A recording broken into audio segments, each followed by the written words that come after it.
Let's do a video. It's been a little while.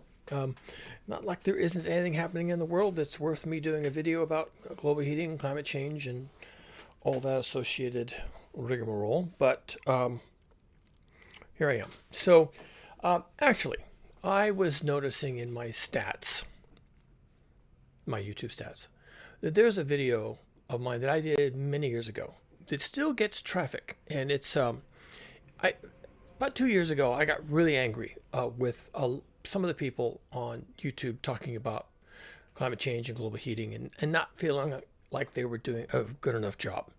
I shouldn't be too critical, right? But I think we've run out of time. And even 2 years ago, I was thinking we've run out of time. Global heating had really gone off the rails in 2023. And in 2024, 2 years ago, I was kind of going off the rails. As would be appropriate, as is still appropriate. I may be a little more nuanced now than I was 2 years ago, but that's only because I'm a little more resolute that, okay, we're in trouble, all right? We've hit the iceberg. Anyway, 2 years ago, I did a video on somewhat castigating Professor Elliot Jacobson, Professor Elliot Jacobson, and some take he had on climate change. And I don't subscribe to his stuff. My wife does, and she will sometimes read me his tweets on X, and we'll talk about them a little bit. And he's a mathematician. Actually, I think he's most famous for his work with gambling and casinos. Whatever he does there, I don't know, but he's a mathematician. And he's gotten interested in climate. A lot of people have, who are not really strictly climate scientists, but might be physicists, mathematicians, sociologists, right? Psychologists. There's a lot of people taking an interest in this now because global heating and its associated impacts cuts across all kinds of domains in the human world. Oh, and as time progresses, even more domains in the human world are being swept up into concern about global heating. Eventually, in the next few years or so, eventually it's going to be all anybody wants to talk about is global heating, because it's going to affect everything. Well, except maybe for AI. Which is where I will now slice to my first novel. It was 100 Days, an End of Civilization novel. I am now writing a second novel called Ariadne, where I combine some of my concerns about global heating with the rise of AI. Oh, and it turns out, it turns out there's a really interesting intersection between these two topics. I really hadn't anticipated that happening, but the more I get into Ariadne and the more I examine the rise of AI and the increasing importance of global heating, the more I realize how they intersect in a extremely dangerous and brutal way. This is going to be a scary story, folks. Ariadne is turning out to be a horror story, gothic horror. Buckle your seatbelt. So, anywho, that's where I am 2 years later, and I was castigating the good professor on some view he had, and his view was basically, not very well informed, but he's probably more nuanced now, just as I am more nuanced now, 2 years later. We've all had a chance to digest this. And he was saying, well, the only thing that can save us from global heating is a massive volcanic eruption or a collapse of the world economic order. And that's, as far as I'm concerned, that's weak sauce. For one thing, a collapse of the let's start with a volcano. The impact of a volcanic eruption, especially a big one, wouldn't last very long anyway. So what you're really hypothesizing is continuous volcanic eruptions, each one of which has a significant impact on the heat imbalance of the Earth. Okay, well, good luck with that. Or an economic collapse. And while an economic collapse would solve our problem, with fossil fuel consumption because of what we call demand destruction. The demand destruction would address our problem with fossil fuel consumption. It's not good enough to point that out. What you have to do is go to the next level, which is, well, how do we get that? How do we engineer that? How do we adopt policy that will help us destroy industrialized civilization? How do we deliberately do that? It's not good enough for me to hear people say, well, if the economy were to collapse, then we'd be fine, and then just walk away from it. Yeah, okay, fine. But winged monkeys could fly out of my butt too. So how do we get from here to there? And we don't. That's the problem. We don't.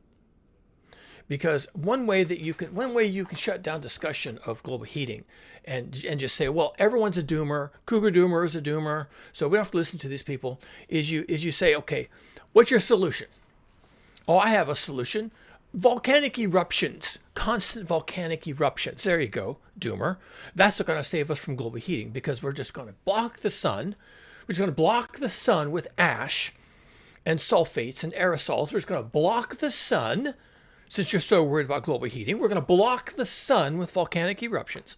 And that'll solve our problem with global heating. Happy now?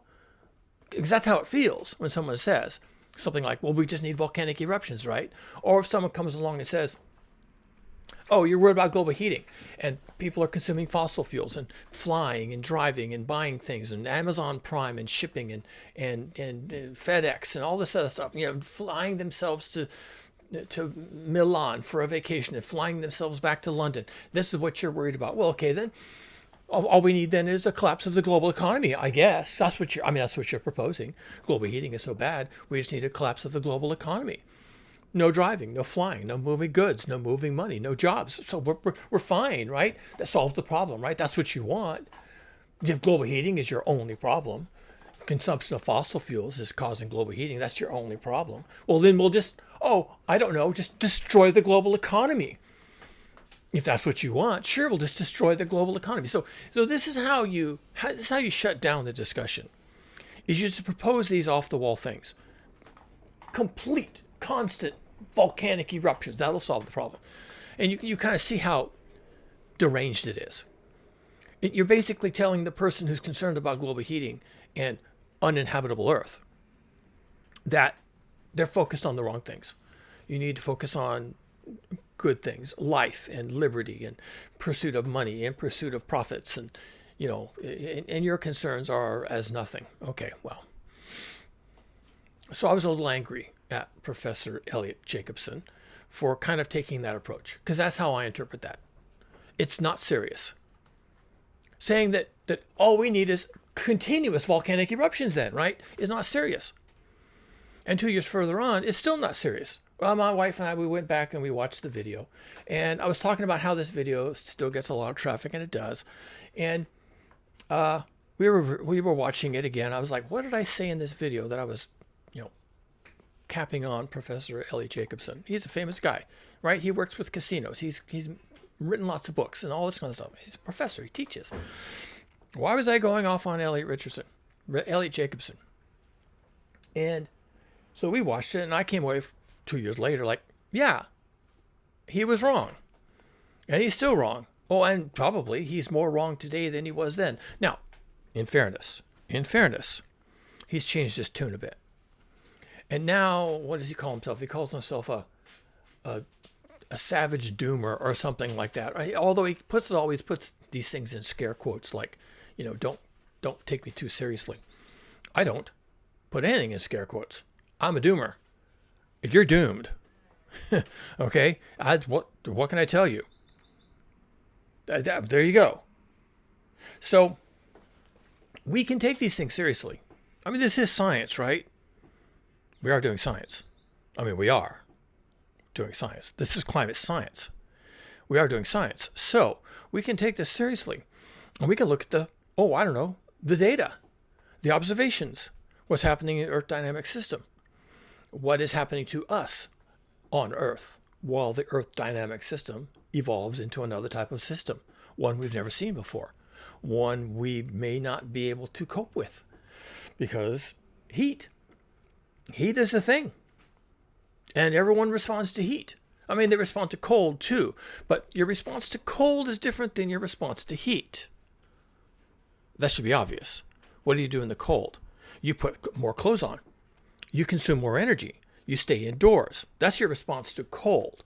But what is your response to heat? You take clothes off. You find yourself under air conditioning if you have it. Not everybody does.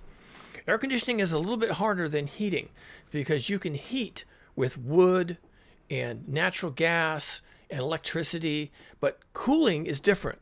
You need a certain amount of technology called a heat pump, and you need electricity, and you need a lot of it, and you need all the stuff installed. So cooling is always going to be a little more sketchy than heating. You can dress for the cold. You can't dress for the hot. You have to undress. And then good luck after that, right?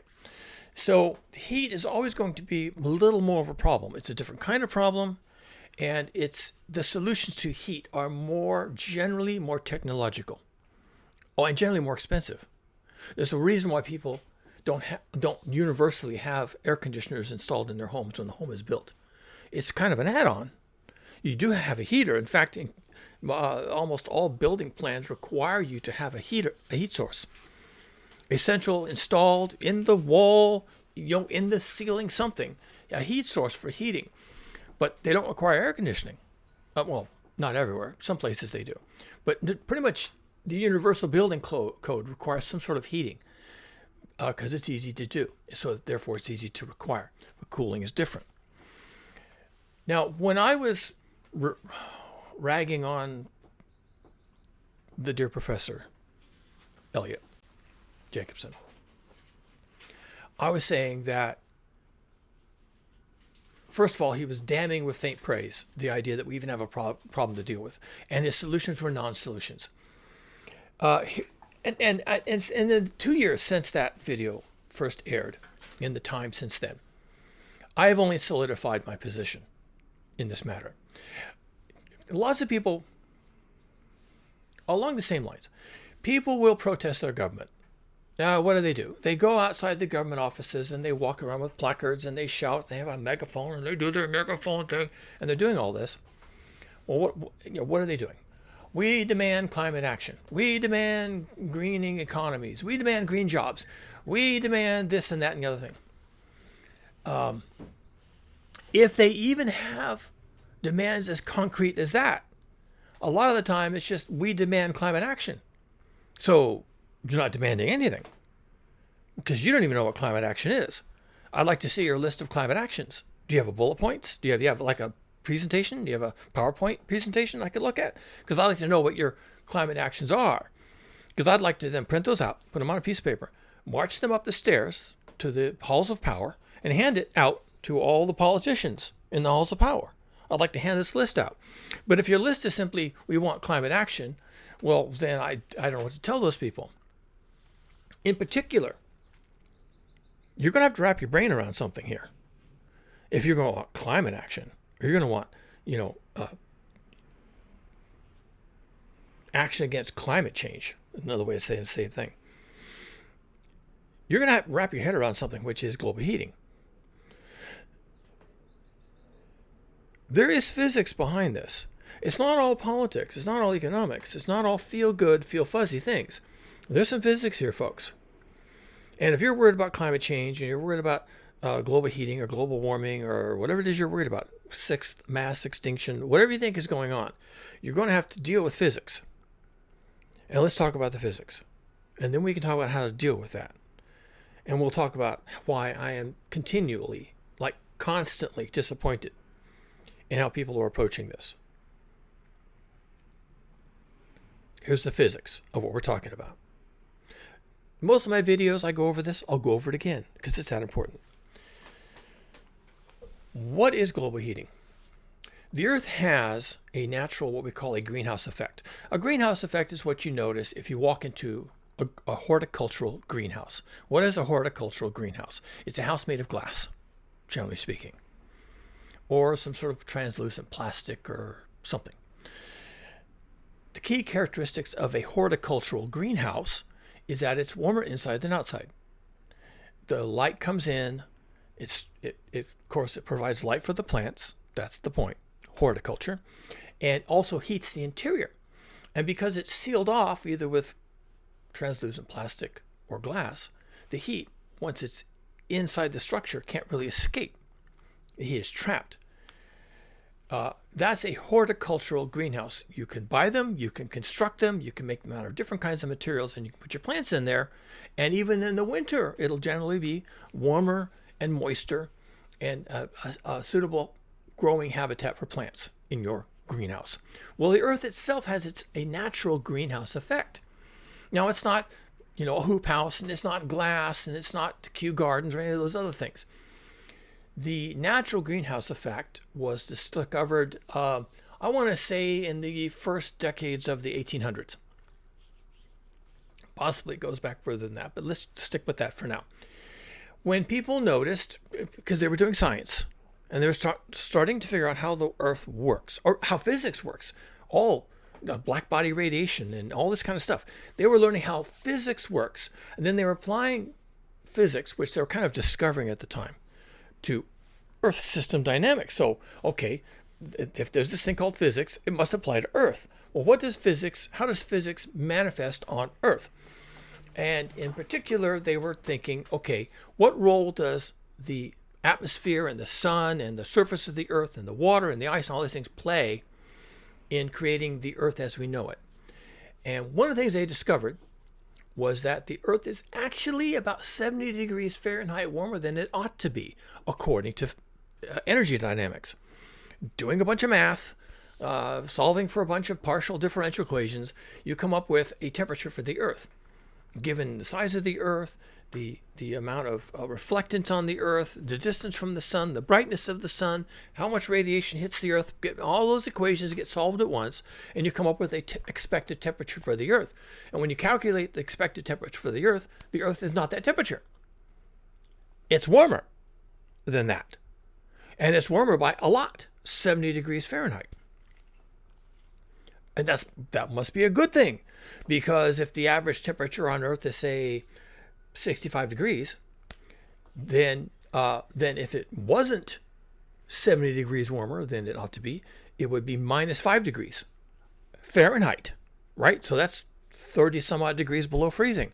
So because of the natural greenhouse effect, the Earth is well above freezing on average most of the time. Now, there are still some cold places, but we don't live there, and they're remote and isolated, and nobody cares. So in the early 1800s, they were realizing that a large part of the Earth that is habitable because the Earth isn't frozen solid, except at the poles and maybe on the highest mountains. The rest of the Earth is pretty hospitable for our purposes. And then they started asking, well, why is that? That's interesting if that's true. So either our equations are wrong or there's something going on. Well, it turns out there was something going on, and it's called the greenhouse effect. So the Earth is naturally warmed by the greenhouse effect. We don't have glass, we don't have plastic hoop houses, but the Earth is warmed by the greenhouse effect, which takes place in the atmosphere. The atmosphere of the Earth, which we breathe every day, contains gases that trap heat, just like the inside of a greenhouse traps the heat from the sun coming in. The atmosphere contains gases called greenhouse gases that trap the heat of the Earth and keep it close to the surface where we are, and also our plants and animals and the things that our crops and cities and everything else. So the natural greenhouse effect that takes place in the atmosphere traps heat and makes that heat available to humans. A little later, they discovered what these greenhouse gases were. And there's quite a few, and one of them is carbon dioxide, which is really potent. What was that woman's name? Foote. What was her first name? Eleanor? Eunice. Eunice Foote. A name to remember. Eunice Foote, a woman. Back in the middle 1800s, she actually published a paper as a scientist. Women can be scientists. And she published a paper.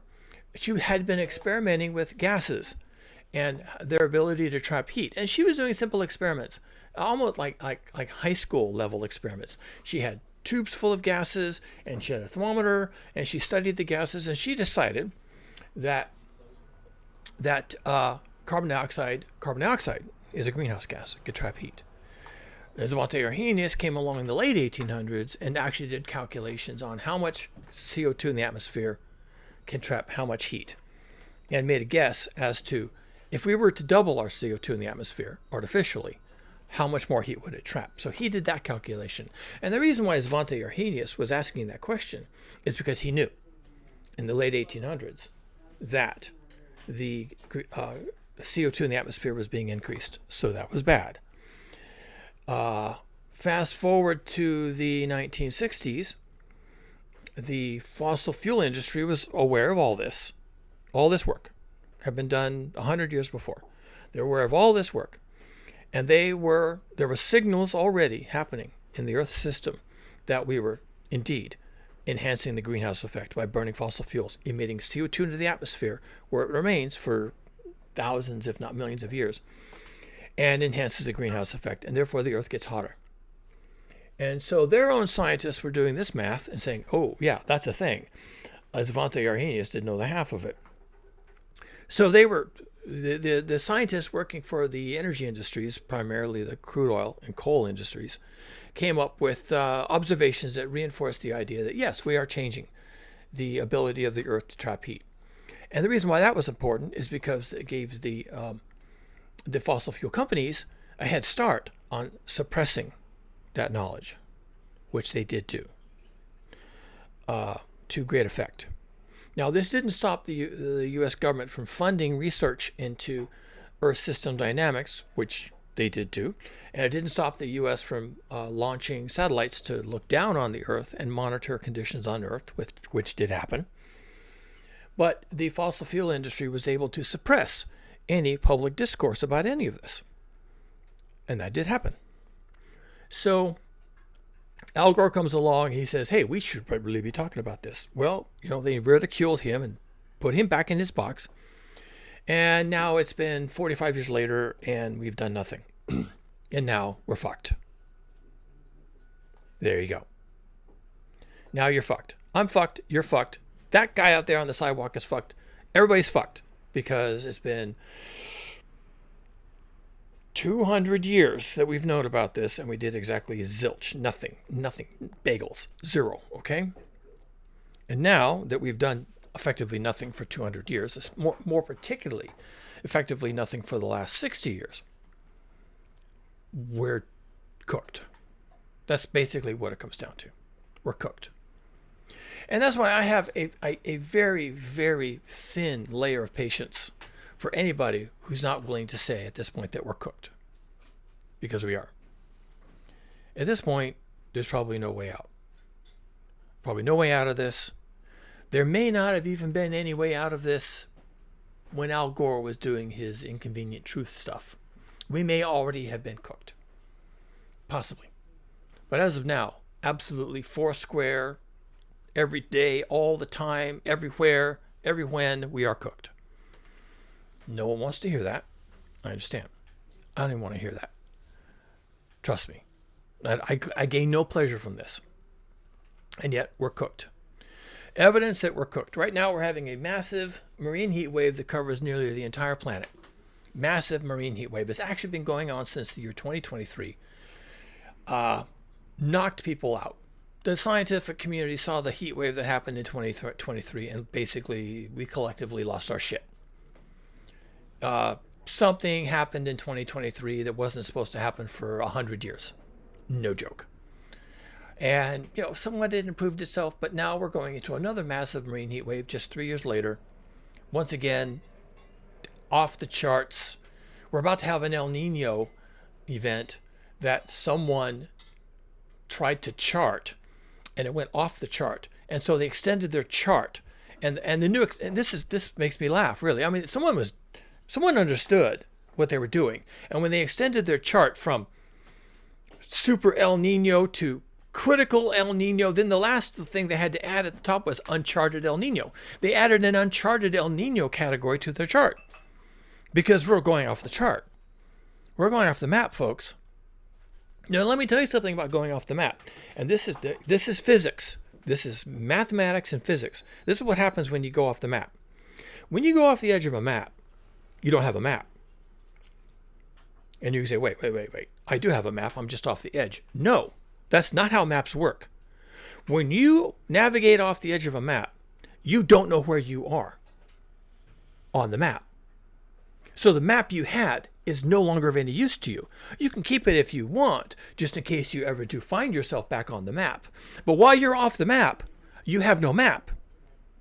And you shouldn't be referring to your old map as if it's still a useful thing, because it's not, because you're off the map. You're off the chart. You're off the edge of the map. And that's how maps work. And right now, we're off the edge of the map. And the chance of us ever getting back to the map is tiny.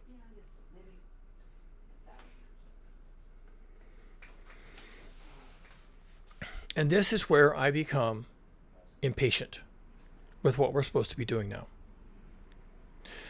When Al Gore did his Inconvenient Truth work, he was talking about changing how we consume electricity, changing how we drive, driving less, consuming less. He was nibbling around the edges. He got his head handed to him by the energy industry for even broaching the topic of less. And he wasn't even really talking less. He wanted you to change your type of light bulbs. He was talking about using twisty bulbs. You know, the old fluorescent bulbs that were like in a twist, right? And no one liked them because the light was really harsh and made you look weird when you had them. And you're looking at yourself in the mirror, you look kind of green because the fluorescent was not very good light. And so no one liked the twisty bulbs, and the twisty bulbs had mercury in them, and the twisty bulbs were a bad idea. And no one liked twisty bulbs. And Al Gore wants you to have twisty bulbs and fluorescent bulbs, and you're going to look ugly in your own mirror, and it's going to be terrible. And he's an idiot, and he's trying to destroy civilization. He's anti-democratic, anti-motherhood, anti-apple pie, and don't listen to Al Gore. So we didn't do anything. And now we're cooked. The laws of physics don't like you anymore. The laws of physics don't like your consumption of fossil fuels. Now, you don't have a choice. You have to burn fossil fuels. Because if you don't burn fossil fuels, you die. If your city doesn't burn fossil fuels, you die. If all your farmers stop burning fossil fuels, you die. If the people who ship water to you and take care of your sewer and maintain your electric grid and all these other things don't have fossil fuels, you die. You need more fossil fuels every year. Currently, we burn daily, every single day. I want to set context first. Daily, we burn over 100 million barrels of oil daily. That's just the oil. Plus there's coal, plus there's natural gas. Daily, we burn 100 million with an M, barrels of oil. And a barrel is 42 gallons. It's not 1 gallon. 42 gallons.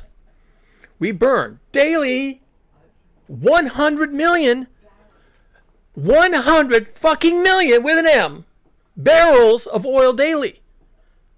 Just to keep all us motherfuckers alive. Right? And that amount has to go up every year.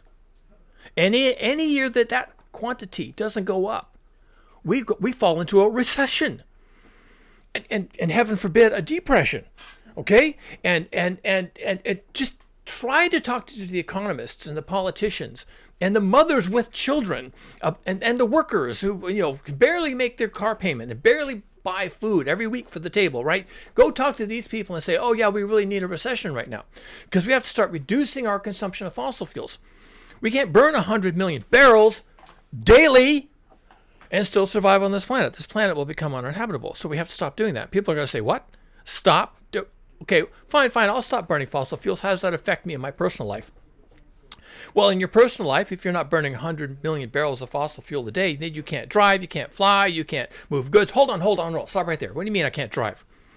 Well, gasoline comes from crude oil, right? Gasoline comes from crude oil. Yeah, okay, so what about it? Well, if we stop burning fossil fuels, you can't have crude oil. Okay, time out. Time the fuck out. What do you mean I can't have gasoline? How do I get to work? I work 20 miles from home, and I gotta get my kids to school, and that's 3 miles in the other direction. So how am I supposed to survive? Oh, well, I don't know, actually, but you still have to stop burning fossil fuels. Okay, time out. You have to solve this problem for me. No, I don't. I don't have to solve any problems for anybody. This is physics. If you, for some reason, are on an airplane at 30,000 feet, and you decide to jump out of the back of an airplane without a parachute on, I don't have to solve that problem for you. You belong to gravity. I don't know why you jumped out of the back of an airplane without a parachute on, but now you belong to gravity and you're going to die. And I don't have to solve that problem for you because of physics. I don't have to give you wings. I don't have to perform a miracle. I don't have to, heavenly angels come down and pick you up in a sling and carry you to some safe place. You just jumped out of the back of a plane without a parachute on. Now you're involved with gravity, and gravity's going to win. And the result is always the same with gravity. And it's the same with fossil fuels. If you keep burning fossil fuels for all the things you think you have to do, and the things that you have to do in order to survive, and have your job, and have your goods, and have your mortgage, and have your electricity, and have your food, and have your water, and have your trucks delivering your things, and have your school, and have your everything else. Yeah, all that. If you keep burning fossil fuels to have all that, you're going to die because of physics. Because you're going to make the world uninhabitable for human purposes. And that's it. Done. One and done. And Fourier knew this, and Madame Foote knew this, and Svante Arrhenius knew this, and the energy companies knew this, and they know this still. And Al Gore knew this, and James Hansen knew this, and Professor Elliot Jacobson knows this, and I know this. But we can't stop. We need, at the very least, we must now have an adult conversation about this, folks. Right? You may not like it. You may want this to go away. But it's not going away. It can't. There's nowhere for it to go. Global heating is the thing. And it's not stopping. It can't stop. There's no mechanism to stop this thing. We need now to have an adult conversation. And what's the nature of that adult conversation? Okay? 5 little words. It starts with 5 little words. It starts there. It doesn't end there. This is not our destination. This is the first step we take. It's 5 little words. And what are those little words? 5 little words in the English language is where we start. Leave it in the ground. Leave it in the ground. Crude oil, coal, and natural gas has to stay in the ground. That's it. That's where we start. That's not where we end. That's where we start. Now, that presents a series of terrible problems. That presents a series of problems. And those problems are going to be things like you won't have food, you won't have water, you won't have housing, you won't have electricity, you won't have medications, you won't have governance, you won't have first responders, you won't have air travel, you won't have driving, you won't have flying, you won't have movement of goods, you won't have movement of money, you won't have jobs. But it starts with leave it in the ground, and it proceeds from there. And that's the conversation we have to have. But we won't. We won't. Because it's too scary. It's too painful. It's too humiliating. We won't do it. And so where does that leave us? We're in a bad place. And I have no patience anymore for anybody who doesn't start the discussion with, here's the fact, people, we must stop burning fossil fuels. When you do that, the very next day you will observe the following. There will be no driving, flying, shipping, movement of money, jobs. Those will be the first things to go. 72 hours. Those things are gone. Okay? But it starts with we have to stop burning fossil fuels. Then we have to destroy civilization. It takes 72 hours. Okay? Then you have to figure out how now you're going to survive. And you won't. Because you can't. And that doesn't matter. Because that's how it is. This is the adult conversation. Let's talk about some math. We've been talking about physics. Let's talk about some math, shall we? There are 8,000 million humans on Earth right now. 8,000. That's a big number. Million with an M. 8,000 million humans. When John F. Kennedy was inaugurated, and I was just a little tiny toddler at that point. Okay? I was 4 years old. When John F. Kennedy No, I was like 2 years old. When John F. Kennedy was inaugurated as president, there was 2,500 million people on Earth. So there's kind of close to, there's over 300% more people. 3x. There's 3x people on Earth now since then. That's my lifetime. 3x. 8,000 million humans on Earth. The carrying capacity for this Earth, carrying capacity means all things being equal, how many people can live on this planet?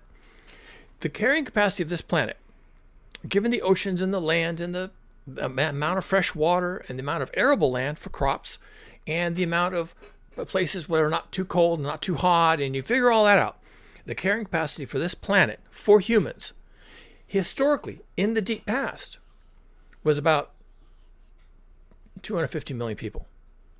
Not 8,000 million, not 2,000 million, 250 million. Well under all that.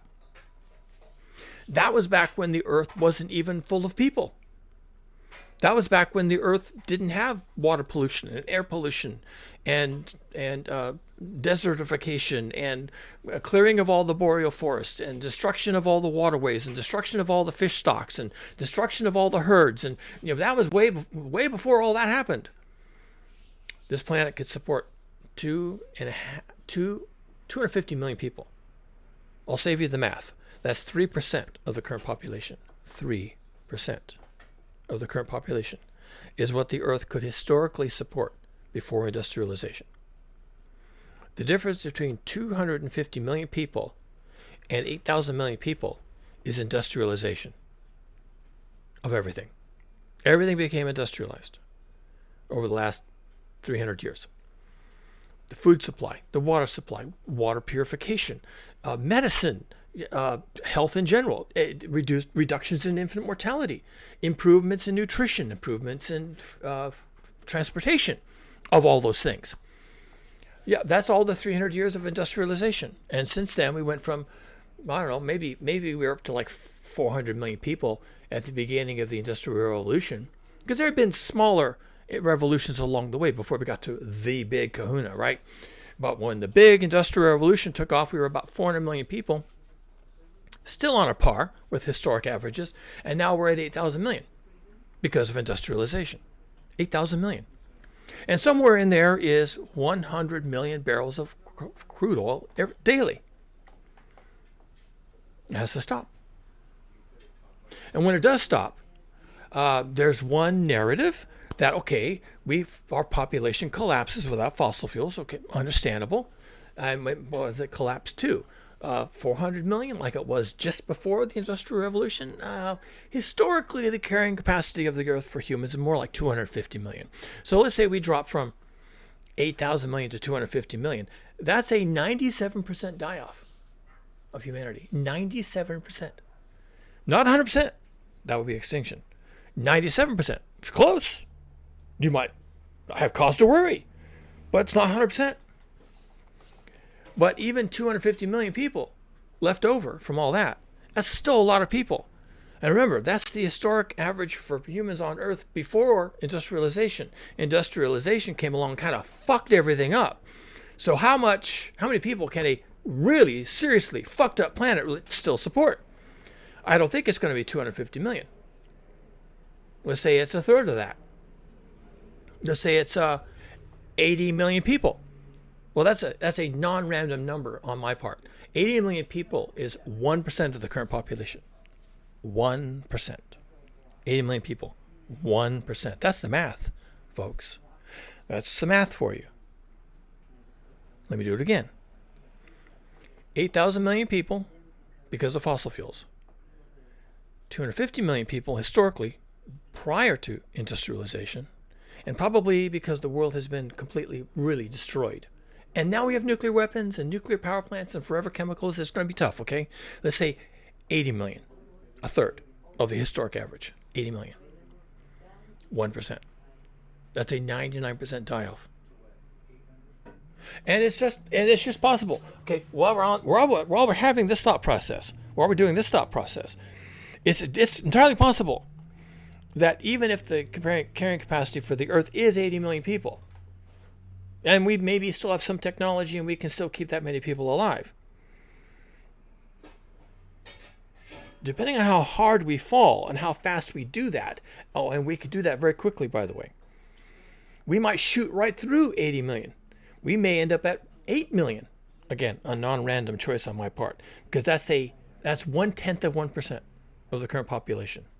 8 million. 1/10 of 1%. Still not extinction. Not even close. There aren't 8 million gorillas. There aren't 8 million dolphins, right? There aren't 8 million anything our size, except us. We need to have this discussion. I know it's scary. I know it sounds ridiculous. I know it's apocalyptic.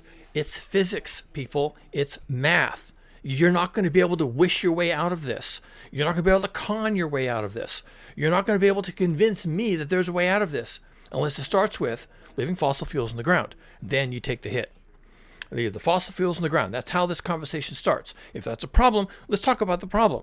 But you're going to leave fossil fuels in the ground as a first principle. Then we deal with the problems that come from that. And if the problems that come from that are a 99% die-off of humanity because we overshot and we became dependent on something that we can't have anymore, so be it. That's the adult conversation. Are we going to have that conversation? No, we're not. And I know that, and I accept that, and it pisses me off, because we could. Well, we won't. We won't because the politicians and corporations, they won't allow us to have it. And that's fine. So something bad is going to happen, isn't it? Something bad is going to happen as a result. And the bad thing that happens has a name. We already know what it's called. And we can start to talk about that if we want to too, but we won't. But we could talk about uninhabitable Earth. We could have that conversation too.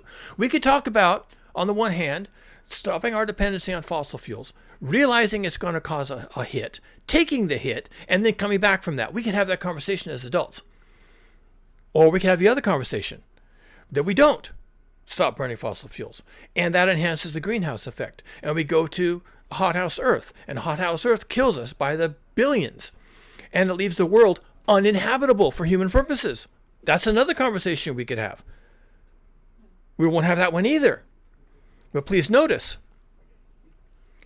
if you adopt a controlled demolition and you decide you're going to put an end to this cycle and you're going to leave the fossil fuels in the ground and you're going to plan on doing that and you're going to try and save as many people as possible and you're going to repair the earth to do that and you're going to innovate. You're going to innovate your ass off, and you're going to find all the different ways that people could survive without fossil fuels, and maybe synthetic fuels, maybe whole new lifestyles, maybe special cities that run on solar power and nothing else, right? And new ways of transporting ourselves, new ways of growing food, new ways of transporting food and processing food. You could do that. You could do it deliberately. You could have the adult conversation and say, we are going to save ourselves from this outcome. We are going to stop burning fossil fuels. We know that's a problem. We're going to take the hit. We're going to rise back from it, and we're going to survive. Okay? Let's have that conversation. Or you can just take the default, which is you don't talk about any of it. And then you end up with an uninhabitable Earth, because that's what the greenhouse effect does to you eventually. Hothouse Earth. And then it's uninhabitable. And then you die by the billions. And maybe you die completely through extinction levels. Because you might. Because uninhabitable, what does uninhabitable mean? Uninhabitable means uninhabitable. You can't habitate that. Now, what do? Live on the ground? Where's your crops then? Where's your animals? Well, how are you going to, where's your water coming from? You have to abandon the continental interiors. You go live on the coasts. And then the coasts are being inundated by rising sea levels. So that's going to be another problem, because you didn't bother having the adult conversation about how to save yourself from all this. You just let it happen. And the earth became uninhabitable. And now you're screwed, because you have nowhere to live. This is now where we are, people. I'm not making this shit up. Do you think I'm crazy? I am not making this shit up. This is science. This is physics. This is the way it is. It is a way. It's just like gravity. And if you jump out of the back of an airplane without a parachute, gravity wins. And you're going to die. And we don't need to talk about how you might not die, because you're going to die. You jumped out of the back of an airplane without a parachute because you're stupid. You're a chimp. And you couldn't figure out that that was a dumb, stupid thing to do. So you did it anyway, because Donald Trump told you it was a good idea. And all you people are going to be basically at the whims of physics. Unless you have the adult conversation. Now here's the problem with having the adult conversation. Let me just warn you right up front where that's going. Even if every single non-politician, non-industrialist, non-economist, non-pope person on earth decided they want to have that conversation, the politicians, the popes, the economists, they won't let you have it. Because you having that conversation is a threat to their power. And they like it. Their power. They like it. They like having it. And fossil fuels gives them power over you and me and our fate. And they can force us to jump out of an airplane without a parachute. They can do that. And if they make money, then that's what's going to happen. They're going to let you fall under the influence of physics into uninhabitable Earth. And then you die. They, meanwhile, continue to make money and have influence. And have all the parties and travel and have all the dancing girls and everything else. We're just waiting for them to do something to save us. And they're not going to save us. They're not going to save us. I mean, why would they save us? Why? Why would they bother? If saving us costs them their fortunes, deprives them of profits, deprives them of power and influence, why would they save us if it's going to cost them any of those things? I mean, the monkey sees the banana. We're at that level now, all right? There's a banana, and the monkey sees the banana. The monkey's going to take the banana. Monkey see banana, monkey take banana. That's the level we're at here. Okay, this is primate instincts. I want the banana, and they want the banana, and the banana for them is power, influence, money, dancing girls, the whole thing. Epstein Island, it's the whole thing, right? They get the whole package. That's the banana. And you can't expect the monkey not to take the banana. Certainly not to save you and your sorry ass. Why would they save you and your sorry ass if they don't get to have the banana? Fuck you. Give me the fucking banana. Get out of my way, bitch. That's my banana. Give me your banana, his banana. I want all the fucking bananas. My wife is laughing. It's funny. It is funny when I state it that way, but that's what we're up against. You are up against primate instincts wanting the banana. How are we going to do this? That's a good question. We might not. I mean, that's one answer, right? We don't. We don't do this. Because what are they going to do? Well, they're going to do what they're already doing. Donald Trump pulled us out of the Paris Climate Accords. Then in the state of Florida, the mighty, magnificent state of Florida, they made the words climate change illegal. Great. And then the Trump administration decided to defund all the climate research. I can't send climate scientists to the IPCC process ever again. And also, they are now withdrawing data. They have all these satellites up in orbit, but they won't let you have the data because the data is what? What is the data? Scary. Ooh. The data is showing us physics. The data is showing us changes in the Earth dynamic system. There's marine heat waves. Well, how do you get rid of a marine heat wave? You get rid of the data. That's how you get rid of a marine heat wave. Now we can't talk about marine heat waves. And if we can't talk about marine heat waves, we can't get upset about them. And then we can't talk to the politicians about how upset we are. You see, problem solved, right? So that's what they're doing. They're doing that right now. They're getting rid of science. They're getting rid of words. They're getting rid of data. They're getting rid of satellites. Oh, I wouldn't be at all surprised if sometime in the next year they actually down all the satellites. Just bring them down. Deliberately re-enter the atmosphere and they burn up over Australia. Okay, well, that's what always happens because Australia is in denial. So you burn up all your satellites over Australia and they won't even notice. They won't even care. So that's how you do these things. You burn up all the satellites, you destroy the data, you change all the reports, you make all the reports sound wonderful, and you get out of the IPCC process, and you don't do the COPs anymore unless you go there for the dancing girls, and it's it's over. And now you can't even have the adult conversation because you don't even know what's happening. And if that sounds paranoid, it's not. That's what they're actually doing. And it starts with the Trump administration, and then pretty soon it's the UK, and then it's France, and then it's Germany, and then it's China, and then it's Russia, and everybody's doing the same thing. Because that's how you get rid of a problem. You just stop talking about it. So how are you going to have the adult conversation? And not, for example, be be labeled a domestic terrorist, which is the other thing they're doing. And, for example, not end up in prison for domestic terror, because that's the other thing they're doing.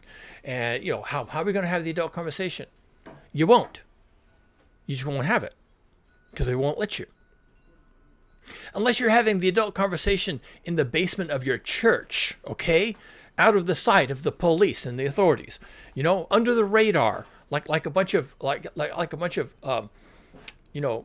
revolutionaries fighting the Nazis in the Second World War in occupied France, right? You're doing all your meetings in basements with clandestine passwords and all this kind of stuff. So if you want to have your adult conversation that way in a basement of a church while the authorities are sniffing around looking for malcontents, okay, that's how you do it. But now you're in a dystopian hellscape. And you're still going to get global heating.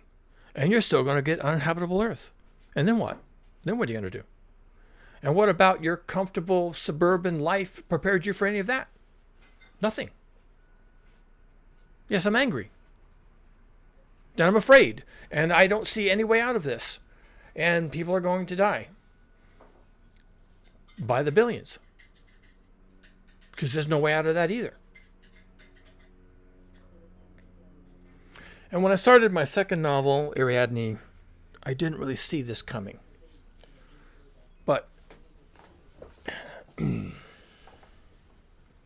yeah, it's coming. It'll be in the book. I'm having to deal with how to deal with this. The people in my book are having the adult discussion. It's turning out to be a gothic horror story. It's turning out to be like a Frankenstein story. And yeah, so we'll see. So that's where I am today. Isn't that lovely? Isn't that a lovely video from me? Aren't you happy now? Aren't you glad you came? I'm sure you are. You should come again next time. If you still are not crying yourself into a deep funk depression, you should come back again next time. If that means subscribing to the channel, please do. Because, there's a lot more where this came from. And as for Professor Elliot Jacobson, yes, you have my sympathies. Prepare to be savaged again, okay? That's what I have. And my recommendation to people is always the same. And I mean it then, and I mean it now, and I will mean it more with every coming day as the prospects approach. Do not die.